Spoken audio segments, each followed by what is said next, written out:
Hey everybody, welcome to the 20-Minute Bible Study. I am Vince Miller. Today we're discussing the topic unmarried and longing to be. You know, if you're single and want to be married, this is a great aspiration. Aspiring to be married is a calling to become both a husband and a father, but it's also a longing for an ongoing relationship.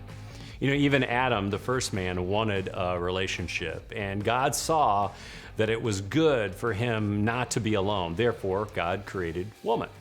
During your single years, you have an opportunity to develop the character that not only your wife may want in you, but God wants from you as well as you become the man that He designed you to be.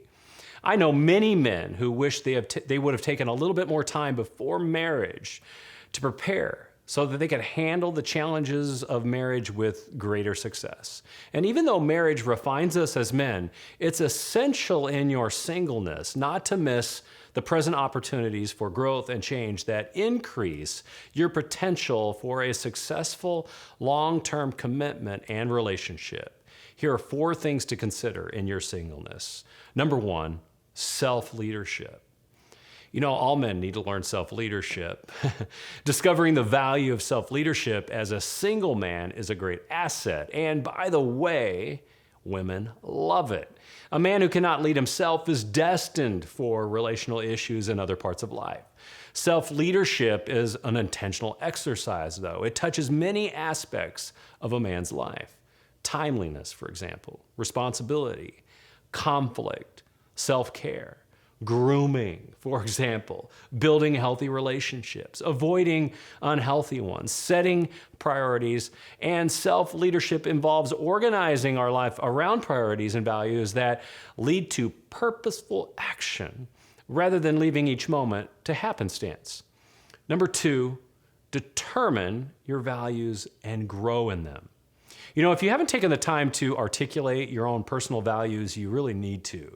Doing so is a considerable step toward maturity. Many leaders declare business values and even require employees to live by them, but fail to declare personal values. Determining, stating, and living by your values is a vital step toward finding a woman who shares these values. 3, discover your identity in singleness. I can't describe how important this is. Often men and women get married because they think that they're missing out on something in their lives and believe that a spouse will fill that void. While there's much to be said about a man and a woman becoming one flesh, many fail to remember that Jesus is the relationship that completes us, regardless of our married or unmarried state. If you cannot come to a place of contentment and joy and understanding of your identity in your singleness, you will not find this in marriage. In fact, it might complicate it. And 4th, you gotta get to know yourself. You know, understanding yourself it's really a lifelong pursuit. I'm still getting to know myself. So begin now. Get to know yourself as well as you can, because you will not be able to hide from your spouse.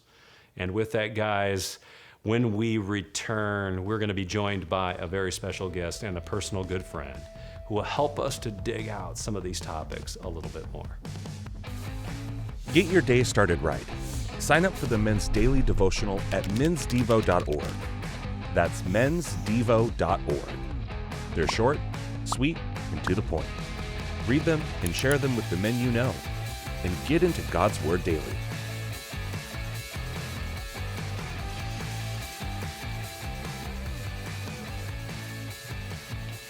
Hey guys, welcome back. So glad to have you here. Mark Beaver, thanks for being with us, bud. Thank you. I love having you. A good friend.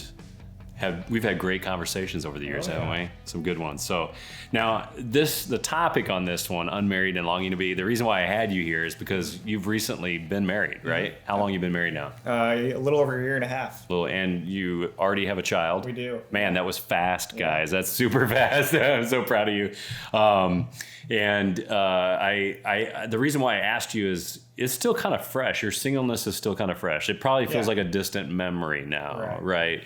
but it's still kind of fresh. And I think you'd have some wisdom to offer on both sides of the fence. So, as we dig into this topic, I know there's guys out there right now who have probably been married for years, but there's guys out there too who probably want to be married, right? Yeah. Why do you think guys so desperately want to get married sometimes? Well, I think just companionship. Being able to move on to the next step of life. You have a family or marriage family now. So, it's like that next level. It's that level up. Or, and it's, as a Christian, it's also just honoring God and living that life because, in the church, it's different because people will look at you a little different if you're not married at a certain age or such, Yeah, there's so much attached to this, right? Yeah. Like there's the judgmentality of others when you've been single too long for some reason. There's the desire for companionship that you're talking about, which I think is very important. I do think that that's a big part of why we want to be married. And then you mentioned, I think, a third or a fourth thing, which can even be you're watching everybody else get married. Right. And you're kind of going, what's wrong with me? You know, and why can't I find somebody? And it leads to all these big philosophical, theological questions that we ask, right? I've mentioned a few things and you've obviously reiterated the same thing, but why do you think singleness or what makes singleness so challenging, do you think? Well, I think people make it challenging. Bingo. I think that's perfect. Yes. Yeah, I think just what we're surrounded by, everyone thinks that's, you need to get married, you need to do this and that. And so it's like that, it's drilled into you so much that you just think, I need to be married. Right. And it's okay not to be, right? Right. I mean, Paul says in the New Testament, it's okay to not be married. In fact, it may be a gift. Yeah, right. A lot of times, but we desire for the companionship, lifelong companionship, family, kids, et cetera, et cetera. There is something beautiful about it. Now you're on the other side of it now. You're actually married. Yes. You got a kid. Now you've lived in it for a year and a half, maybe a little bit longer. Like, what makes marriage challenging now? Everything. I mean, my whole life has changed as far as my schedule goes, considering someone else's input on, what our week looks like. It's no longer my own. My time is no longer my own. It's no longer me. It's we. And right. Yeah, exactly. So there's challenges in being single, and now there's more challenges in being married. Exactly. That's what I hear you say. Yeah, I mean, I could have been as selfish as I wanted to be with my schedule and my time, and because I love to work. Yeah. And so I can't do that anymore. I need to find that balance. Yeah, it's a total different life, and there's costs and benefits on both sides of the fence, right? And that doesn't mean that marriage can't be beautiful, right? It's just there's challenges both ways, and sometimes people that are single only see their challenges, and sometimes people that are married only think of their challenges. And we have to remember that each lifestyle has its set of challenges and unique experiences that make it its own.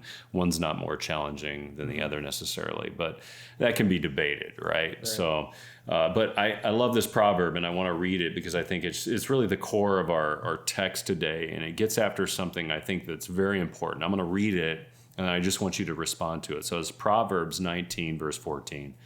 It reads, "House and wealth are inherited from fathers, but a prudent wife is from the Lord." Okay, so pretty serious proverb here, but what stands out to you about it? So the prudent wife is from the Lord. I mean, it's a gift from God, not something passed on from family. And there's something remarkably connected to character and gifting that comes from God. I think that's pretty awesome. And of course, this is speaking to a man, right? It's a psalm or a proverb written by a man to men about a woman. But it's really what stands out to me here is the fact that as you think about this Jewish proverb being written, right, and you're thinking about the context of Judaism in their day, marriage had a lot to do with dowry, right? The inheriting of wealth. And while you can inherit wealth and a home from a father, there's another gift that's only given by God, and it's a prudent wife who honors him all the time. That's pretty remarkable, especially in these arranged marriages that they were living in. And so somehow the writer of this proverb understood that house and wealth were one thing, and then having a great wife who really honored God was a huge gift, was the greatest gift of all. And there's something significant about that, right? Yeah. I agree, because I think I've got a prudent wife. I know you'd probably say you have a prudent wife, right? You're on TV. You better say, better acknowledge that. But you waited years for your wife, and God gave you to her, and you definitely feel that way. And there's a sense of this prudence, right, that comes from her. And I look at my wife the same way. We have our challenges, no doubt. I'm sure you've discovered some challenges in your marriage already. But you understand that someone that honors God, right, first, and values God first, with godly character, matters far more than any wealth that you could ever have, or any home you could ever have. True. And you're a realtor too, right? You understand this, right? Oh, yeah. Because I'm sure you've seen a few houses divided, right, in your day. Absolutely. Yeah, as a realtor, both buying and selling. So considering this and some of these actionables around really our monologue today, I mentioned some points around being single. What really stood out to you? I mean, a lot came to my mind when you started talking about it, but singleness is, it's looked at as a bad thing, but it's a really an amazing time to develop yourself, your character, who you want to be in life. You can grow yourself in the workplace, establish yourself financially. There's a lot of good things that come out of singleness. Right. But that desire to be married is always going to be there, and it's a beautiful thing. So. I like that, and I look back. I can still think back to some of my single days, even though they're like 23 years ago. I can still think back to it, and I remember in my single days thinking a lot about the relationship that I would like to have with a woman. And I realized that I was fixating so much on what I would like to have in a wife that I was really failing to develop myself in my singleness. And I think God really gives us a blessing of that time to really work on ourselves quite a bit. Instead of being worried so much about who we're going to marry, worry more about being the right person. Yeah. Right? I think, I actually, from just my time spent with you, have taught me a lot of that stuff, just self-reflection, developing who I want to be. Yeah. So. Yeah, we've spent a lot of that time kind of talking, both you and I, with each other about the people that we want to be and how we want to grow.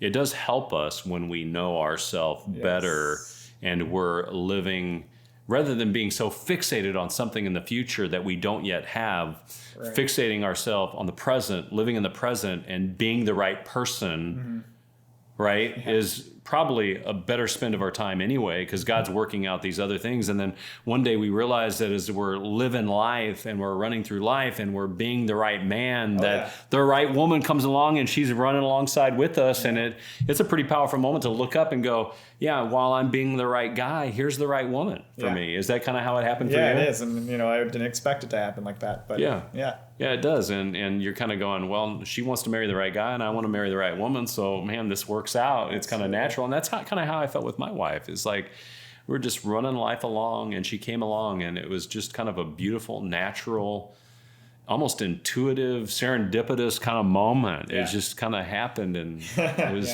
you know what I'm talking about, right? Exactly what you're talking about. Yeah, exactly. So, if you were to step back in time and you were to say something now married Mark to single Mark about your singleness, what's the one thing that you would say?